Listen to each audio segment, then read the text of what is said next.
Bem-vindos a mais uma live de hoje. Estamos aqui com Didi Wilk e eu quero saber um pouco mais, Didi.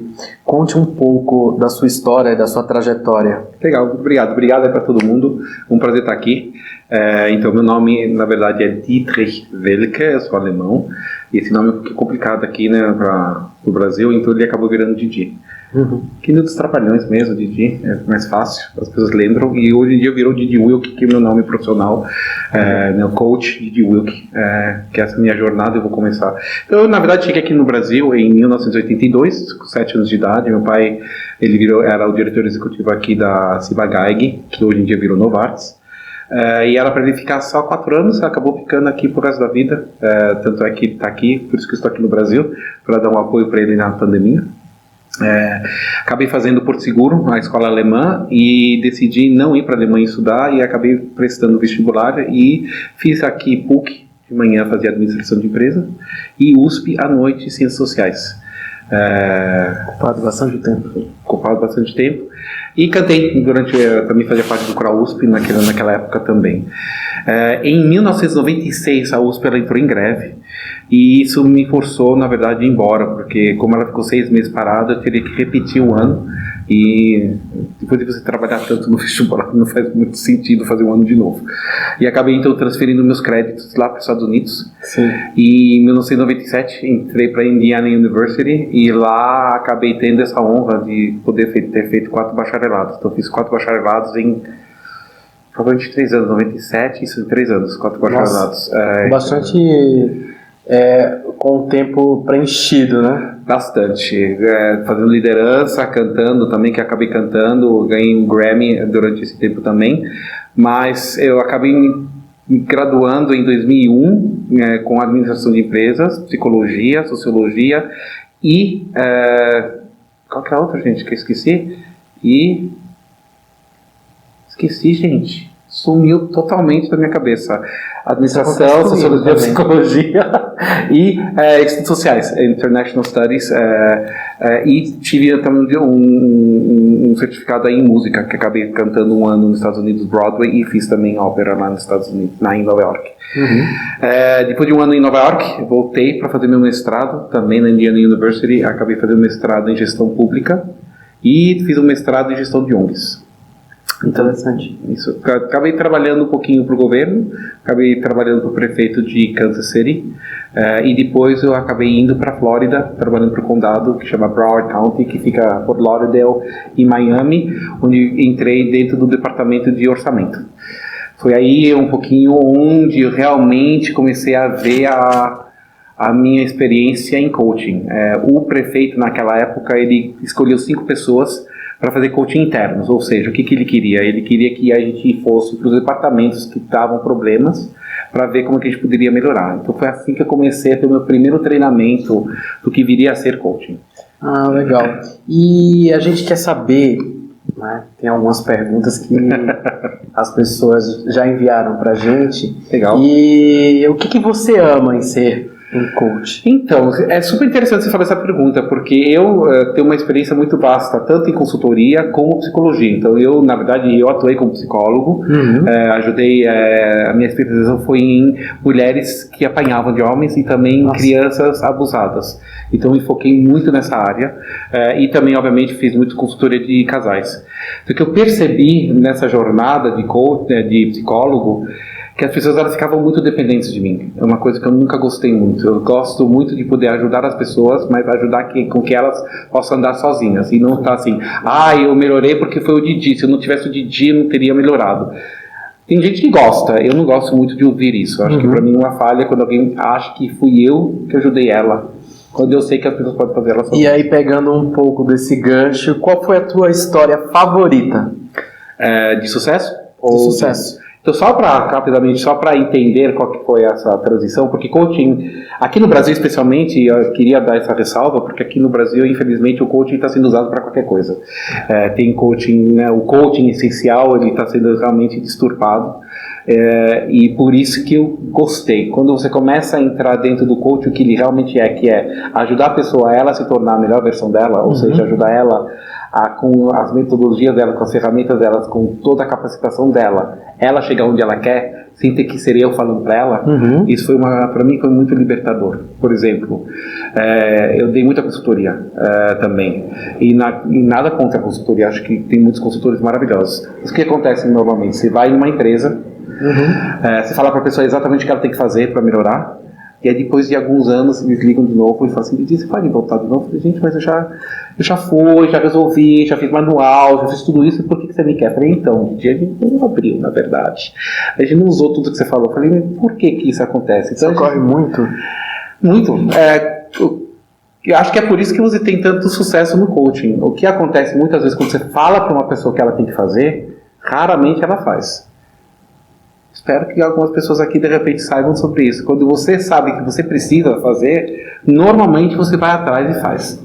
É como se fosse um personal trainer, né? Ele vai estar lá incentivando, além de ter a tarefa para fazer, tem uma pessoa informando como deve fazer, né? Então, e aí que vem a diferença. Obrigado que você falou isso, porque o como tem que fazer vira mentoria, vira consultoria. Eu não estou aqui para falar como.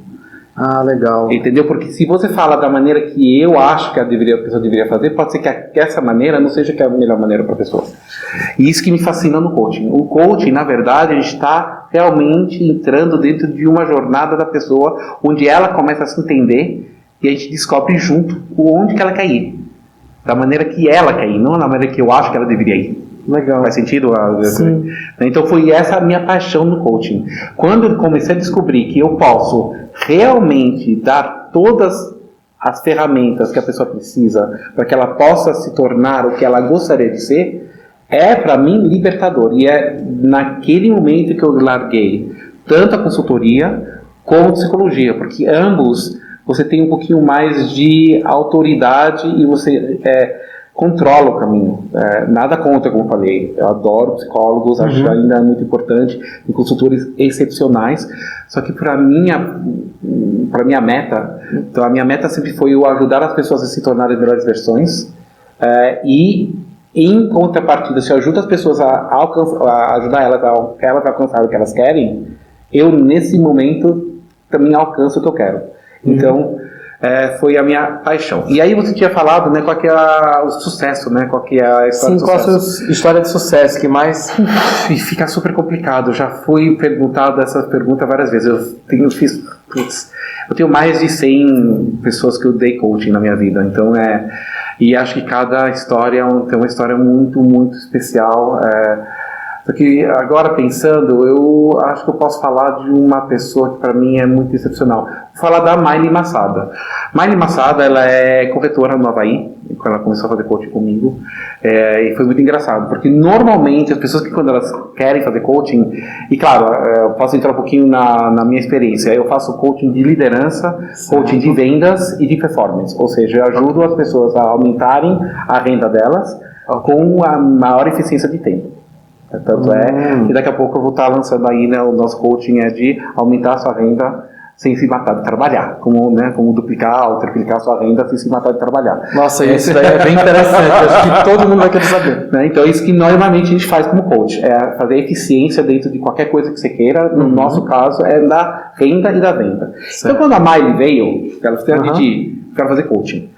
Que legal, por que você quer fazer coaching? Olha, é o seguinte... Eu não vim aqui para fazer coaching para ganhar mais dinheiro. Eu sou ótima, eu vendo muito bem, eu sei vender. Falei, ok, por que você está aqui comigo, né? Por que você quer fazer coaching comigo? Mas eu ganho bem, só que eu não consigo usar esse bem. Falei, eu não entendi. Eu entendi então. Eu trabalho 13 horas por dia. Eu chego em casa, meus filhos já estão dormindo. Eu nem sei como meu marido me aguenta, porque sempre estou atrasado nos jantares. Às vezes ele já está dormindo quando eu chego em casa. E eu estou com um problemão, porque eu estou começando a beber para poder dormir. Ou seja, se eu não mudar alguma coisa na minha vida, isso não vai ser muito bom. Então a Miley, ela já está comigo mais de 2 anos, mas quando ela começou comigo, ela era gerente de 2 imobiliárias. Ou seja, ela tinha umas 70 corretores que ela gerenciava diretamente. Sim. O legal é que depois de 1 ano, ela virou vice-presidente, ou seja, agora ela está gerenciando mais de 300 pessoas, só que ela conseguiu fazer tudo isso somente em 8 horas por dia. Ou seja, que legal, hoje ela entra às 9 da manhã e ela sai 5, 6 da tarde, ela consegue almoçar com o marido, ela consegue ir nos jogos dos filhos.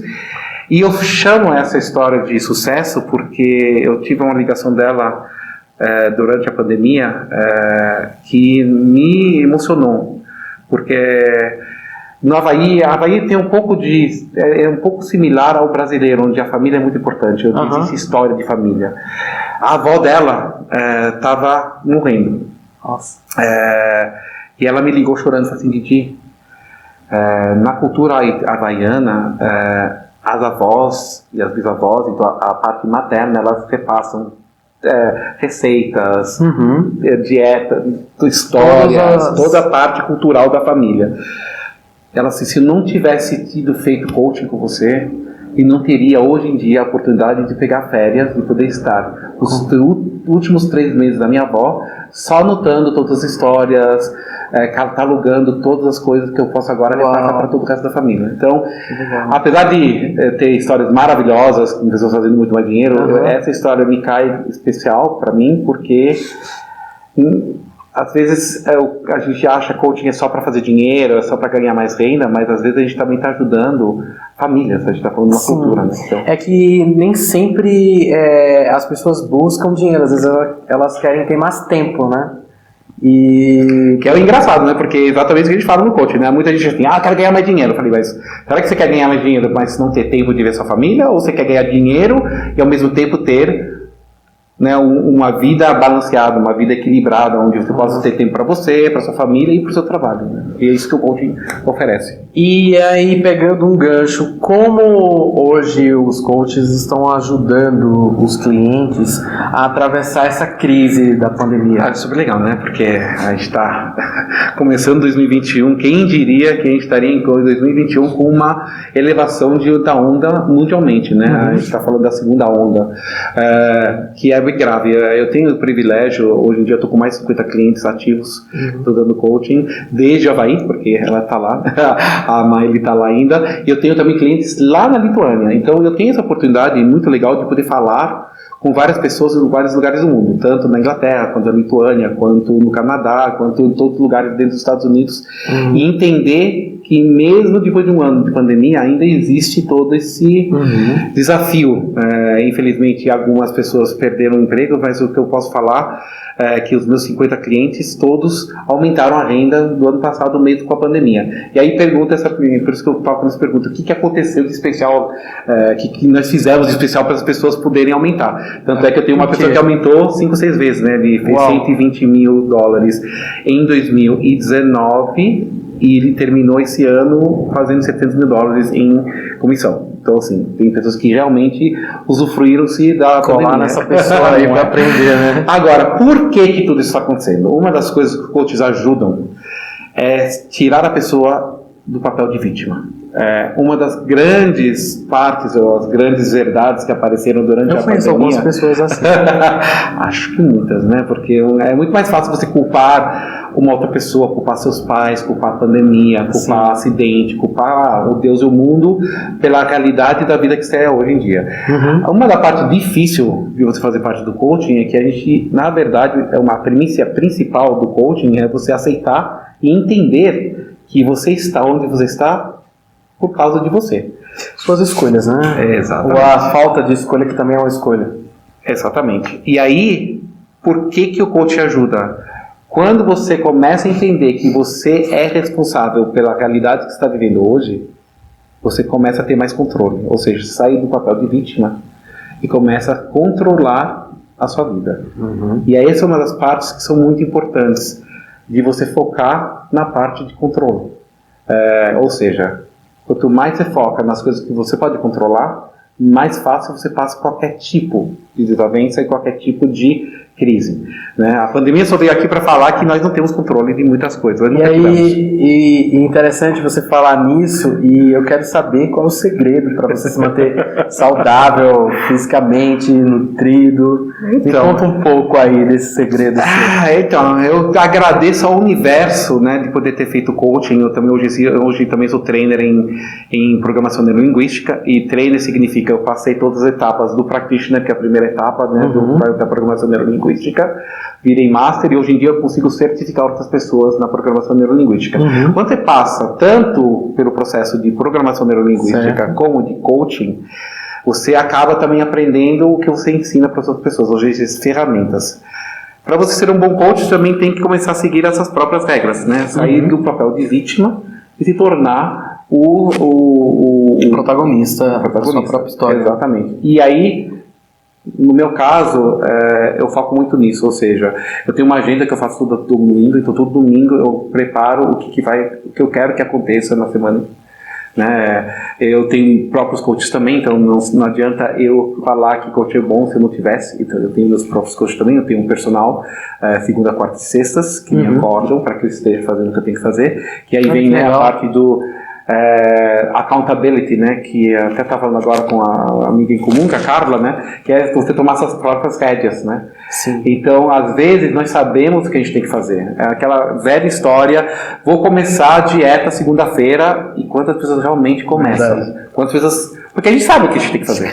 3% da população. Todo mundo sabe o que tem que fazer sempre. Todo mundo sabe, assim, o que fazer para perder peso, correto? Todo mundo sabe o que tem que fazer normalmente para passar um exame ou para fazer uma tarefa de casa. Mas quando a gente começa a entrar dentro da vida da pessoa, a procrastinação... Começa a dar desculpas, né? Estamos dentro do papel de vítima. Então, para responder essa pergunta, o que eu faço? Eu tenho um processo matinal de falar, meditar, então eu medito toda manhã, eu me preparo positivamente, tenho um mindset positivo das coisas que acontecem, tenho os mentores e tenho uma semana organizada, ou seja, eu não fico pensando nas coisas que vêm reativamente. Eu sempre estou pensando o que poderia acontecer, criando reservas extras, que é uma outra ferramenta do coach que chama Super Reservas. Eu sempre estou esperando o que poderia acontecer de errado, e se acontecer de errado, o que eu posso já poder estar preparado para resolver aquilo. Quando você começa a fazer tudo isso dentro de tudo na sua vida, desde profissional, pessoal, família, amigos, etc., você começa a estar bastante seguro. Isso te mantém muito centrado, mesmo que quando todo o resto do mundo esteja caindo aos pedaços. Então essa é uma das maneiras. Eu também sou muito adepto da acupuntura, da quiropraxia. Eu faço Vipassana, então eu uma vez por ano fico 10 dias sem falar, meditando. Vou fazendo reboot, porque a gente, né, acho que vocês aí devem conhecer, né, quando o computador está quebrando, nós normalmente fazemos um reboot do computador, mas incrivelmente nós não fazemos nenhum reboot da nossa mesa. Eu preciso fazer um reboot, porque... Né? Então eu uma vez por ano eu faço um reboot, fico sozinho, eu fico em 10 dias, que é o processo do Vipassana, são 10 dias sem falar com ninguém, só meditando, que é muito bom porque você realmente começa a tirar tudo que você tem. E assim, uma dúvida, quando você fez pela primeira vez esse reboot, né, foi difícil? Aliás, engraçado você estar falando dessa história. Essa história do Vipassana, na verdade, veio como como se falar em português, um dare, quando a pessoa estava, na verdade, me dando não acreditou. Eu estava com amigos, grandes amigos, numa mesa, e uma grande amiga minha, a Carla Elas, ela é professora de yoga, e aliás o marido dela é professor de yoga da Madonna. Estou mais perto da Madonna, gente. Nossa! Só que ela vai sempre para a Índia. E quando a gente estava falando, ela falou do Vipassana. Eu falei, eu fico 10 dias sem falar. Aí eu falei para ela, nossa, estou super interessada. Aí todo mundo começou a rir. Falei, nossa, gente, é tão grave assim, você não vai aguentar nem 10 dias. Nenhum dia sem falar, porque você só fala. Aí, o que eu fiz? Falei, se eu for, vocês vão? Aí você não vai ir. Mas falei, mas se eu for, vocês farão também? Nossa, já pegou e enganchou todo mundo. E aí eu cheguei naquele dia, à noite, abri o site, vi o Vipassana, que aqui no Brasil era em Rio de Janeiro, e me inscrevi. Só que entrei e fiquei com medo, porque eu não sou vegetariano ainda, não cheguei nesse nível ainda. Mas tem que ser vegetariano para ir lá. E aí eu falei assim, vou morrer. Aí eu liguei pra eles e falei... Eu também eu liguei pra eles e falei, olha, gente, eu posso ficar sem falar, mas, gente, salada o dia inteiro eu vou morrer, porque eu não gosto de salada, não gosto de coisa fria, não gosto muito disso, sou bem chato com comida. E ele riu, eu falei, não, gente, vegetariano também é pão, é feijão, é arroz. Então posso ir, não tem problema. Então eu fui. E engraçado, porque quando você pensa 10 dias sem falar... Você acha que porque eu consigo ficar 10 dias sem falar. Lendo um livro, vendo um filme, etc. Né? Mas quando você chega lá, você tem que entregar seu celular, todos os seus livros, todos os seus remédios. Nossa, então não é só 10 dias sem falar. É 10 dias sem se conectar também com o mundo. Nada. Né? Uau. E aí entrou um pouquinho de... Falei, meu Deus, socorro. Eu me lembro, né, o primeiro dia foi meio complicadinho, o segundo dia foi complicado. No terceiro, quarto dia, eu comecei a reclamar porque eu não conseguia dormir. Porque eu durmo super bem, eu conto até 3 morri. E quando cheguei lá, você só pode falar com o monge, lá, o carinha que dá as instruções. Uhum. Você pode, durante 1 hora, durante o dia, você pode fazer, colocar seu nome para falar com ele se você tem alguma dúvida, só com ele. Só, ok. No terceiro dia eu não estava dormindo, e aí a gente acorda às 5 da manhã para começar a meditar. Eu estava assim, Deus também, eu falei, meu socorro, eu tenho que dormir, por que eu vou fazer no outro dia? E aí eu fiquei puto, falei, gente, eu dormia muito bem. Essa porca da minha filha, da minha meditação, tá tirando todos os meus chakras. Tá ridículo. Aí eu cheguei no monge e falei, gente, seguinte, eu não estou conseguindo dormir. O que está acontecendo aqui? Aí ele falou, não, tá ótimo, continua meditando. Eu falei, é isso a resposta? Esse é o caminho? Ele falou, tá ótimo, medita. Tá acordado? Medita. Okay. Não consegue dormir? Medita. Eu falei, tá bom. E aí? É maravilhoso, porque para mim acho que... Só um parênteses aí para vocês. Cada pessoa tem uma história diferente. Então a gente fala muito detalhes. Se tiverem interesse, mandem aí mensagem que eu mando um pouquinho sobre o que é o Vipassana. Mas, no meu caso, no 5º dia, é como se o cérebro... Porque o que acontece? Por que a gente faz meditação? Meditação é para você tentar ficar no agora. Uhum. Né? E existem várias técnicas para você forçar para o seu cérebro ficar no agora. 10 dias de silêncio faz com que o seu cérebro ele comece a perceber que não tem como fugir. Então, o primeiro dia ele tenta fugir, o segundo dia ele tenta fugir, no 4º dia ele tenta fugir. Acho que, pra mim, no 5º dia ele fica, tá bom, desistir, não vou mais fugir. Okay. E aí ele fica, não tenho nem como descrever. Quando o seu cérebro ele começa a não querer mais sair ou ficar viajando com ideias, ele para, é como que se sua voz, que sempre estava lá, ela aparece, e é muito gratificante você poder falar com você mesmo, você começar a perceber tudo aquilo que foi visto e conseguir discernir o que foram influências de outras pessoas ou influências que vieram agora, e o que é você de verdade. Então para mim foi bastante maravilhoso. E acaba sendo, pelo que eu percebi, também um autoconhecimento nesse tempo. Excepcional. E assim, só para entender e fechar essa parte, você faz isso todo ano? Todo ano. Esse ano não fiz com a pandemia, então em 2020 acabei não fazendo porque estava fechado, a pandemia ela não permitiu, mas 2021 com certeza farei. Legal. E assim, a gente está querendo saber também, você ajuda tanta gente com o coach e tudo mais. Qual a sua dica para quem está nos assistindo? O que a gente pode fazer mediante também toda essa situação até para aumentar o nosso faturamento? Faturamento, ok. E obrigado que você estava falando, né? Porque eu fiquei falando muito de mindset, né? Da parte de controle que não tem muito a ver com vendas. Já que vendas faz uma grande parte da minha vida e eu vendi minha vida inteira, só para você entender, eu comecei a vender, fiz minha primeira fortuna vendendo de porta em porta nos Estados Unidos. Foi assim que eu comecei, na verdade, foi assim que eu consegui pagar minha faculdade, ir para Nova York, fazer tudo vendendo de porta em porta. Então eu já vendo faz mais de 25 anos. Foi por isso que eu entrei no coaching de vendas, porque eu entendi através da Southwestern, que hoje em dia é minha parceira em coaching, que as pessoas elas têm muitas desavenças, muitas crenças a respeito da venda. Acho que as pessoas elas não entendem que uma venda ética, uma venda sistêmica, uma venda de uma maneira certa, ela é maravilhosa. Infelizmente eu vejo muitas pessoas aqui hoje em dia fazendo vendas erradas. Ou seja, você ouve empurrei, forcei, manipulei em venda. Às vezes eu fico ouvindo muitas pessoas falando assim, eu comprei uma coisa que eu não deveria ter comprado porque a pessoa me fez comprar. E essa é uma das minhas metas e da Southwestern, de entrar e poder realmente falar sobre uma venda, como a venda de verdade é. O ciclo da venda, como que a psicologia da venda funciona, e dar dicas. Então, para entrar dentro de dicas da venda, uma das coisas que eu falaria para qualquer pessoa, primeiro que venda não é... Você não nasce sendo vendedor. Eu acho que tem muita gente que fechou assim, nunca vou poder ser vendedor, você tem que nascer para ser vendedor.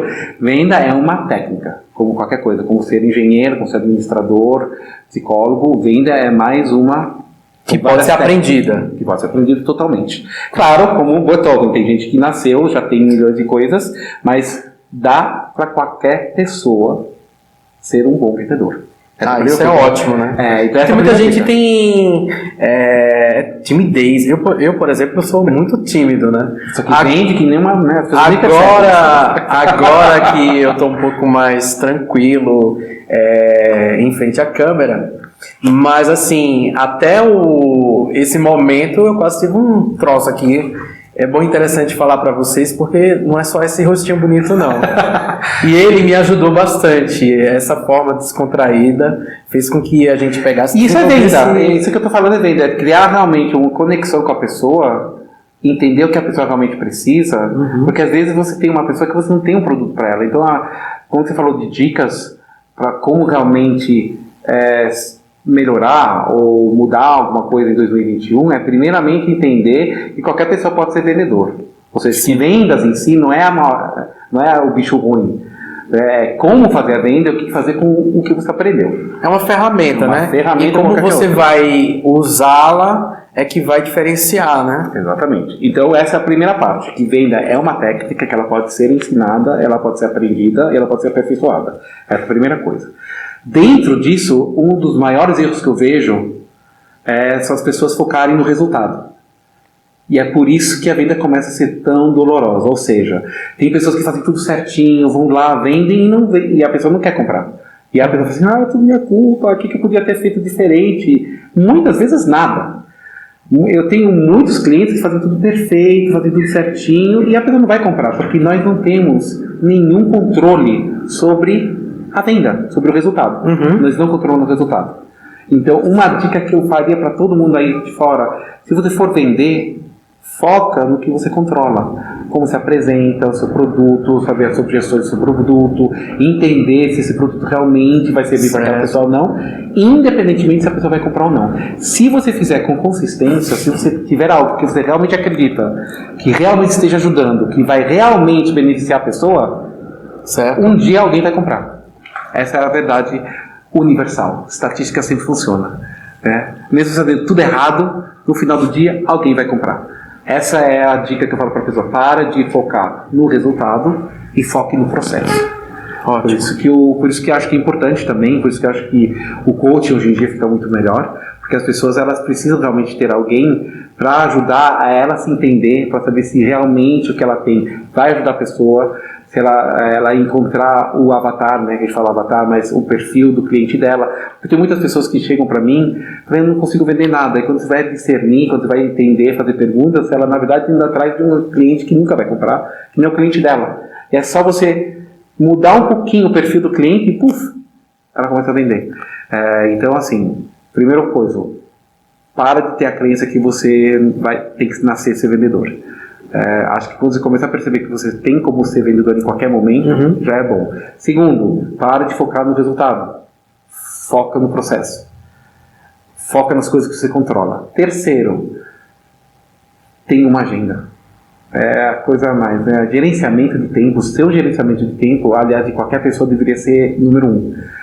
Acho que a coisa que é mais, para mim, né, eu estou falando de mim, a coisa que eu mais prezo na vida é tempo. Porque tempo é a única coisa que a gente nunca vai recuperar. Eu posso ser bilionário, eu posso ser trilhardário, eu não tenho como comprar tempo de volta. Ou seja,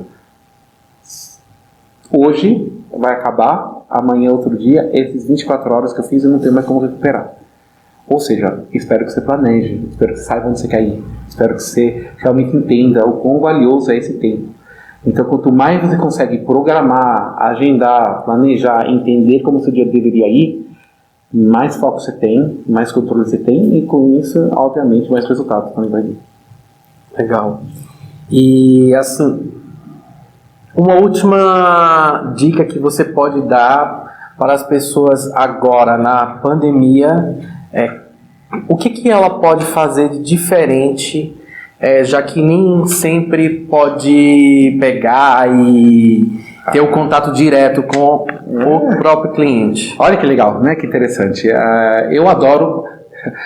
Vai parecer muito engraçado o que eu vou falar, mas o ser humano passa por crises toda a vida. Nós temos crises grandes, né? A gente passou pela peste negra, a gente passou pela gripe espanhola, a gente passou pela depressão. Ou seja, a humanidade passou por crises enormes. Estamos aí com mais uma crise, que é a pandemia, que é a Covid. E são nesses momentos que nós temos que entender uma coisa primeiro. Nós nunca controlamos nada na nossa vida. Sim. Né? A pandemia, ela vem com um tapa na cara para falar para o ser humano, aquela coisa que você achava que era seguro, ou seja, a sua zona de conforto, ela é linda, mas a zona de conforto é uma prisão muito grande. Às vezes eu acho que o universo joga uma pandemia para forçar as pessoas a saírem dessa zona de conforto para elas poderem crescer. Então, o que eu falaria para as pessoas, primeiramente, é entender que hoje em dia, para você crescer, especialmente na pandemia, você tem que ser mais criativo. Ou seja, criatividade, fazer coisas de uma maneira diferente, ir atrás de novas técnicas é essencial. A outra coisa que eu já ia falar, se as pessoas querem entender ou não querem entender, estamos no mundo digital. Zoom, WhatsApp, internet, YouTube, é a vida. Se as pessoas não entenderem que isso é a vida, o agora, né? É agora. Então, o que eu falaria hoje para as pessoas é corram atrás e se tornarem um pouco mais. Nada contra você ser físico, nada contra você ter sua lojinha, nada contra você ainda querer bater de porta em porta. Ainda funciona muito, né? Funciona. O que foi provado aqui na pandemia é que vai existir, de repente, momentos que você não pode fazer aquela coisa que você queira. Ou seja, você vai ter que ter plano B, C, E, F, G, H, I, J, H. Então, entender que a pandemia força a todo mundo a ter vários planos. Então, essa é a parte. E o que eu adoro é que, no final do dia, as pessoas que não se preparam, elas vão ser comidas pelo mercado. Né? A realidade da vida é que você está exatamente onde você quer ter. Se você não se aperfeiçoou, se você não vai correr atrás, se você não começa a perceber, ser mais criativo, eventualmente o mundo vai te engolir. Tá. Então é isso que eu falaria para as pessoas. Então. E eu quero agradecer a sua participação na nossa live.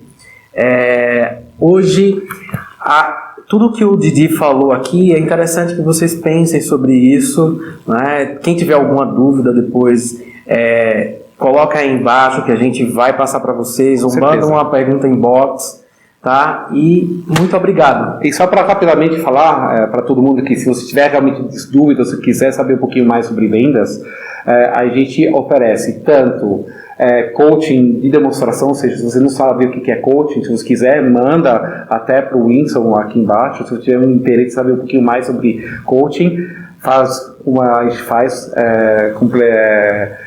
solicita essa. E também para as pessoas que tenham equipes, treinamentos, uma das coisas, da maneira que a gente, na verdade, provém que eu estou entrando no Brasil, a empresa ela é americana, então a maneira que a gente está vindo aqui no Brasil é líderes que tenham equipes de venda, onde eu sento com os líderes e a gente faz um workshop, um webinar customizado e gratuito para as pessoas. Então, se você tiver interesse nisso, de realmente entender um pouquinho mais como nós fazemos, ele é totalmente gratuito e totalmente customizado. Então, se você tiver interesse, mandem aí para ele. Manda uma mensagem aqui no direct ou aqui embaixo, que a gente depois responde para vocês. Muito obrigado. Obrigado a você.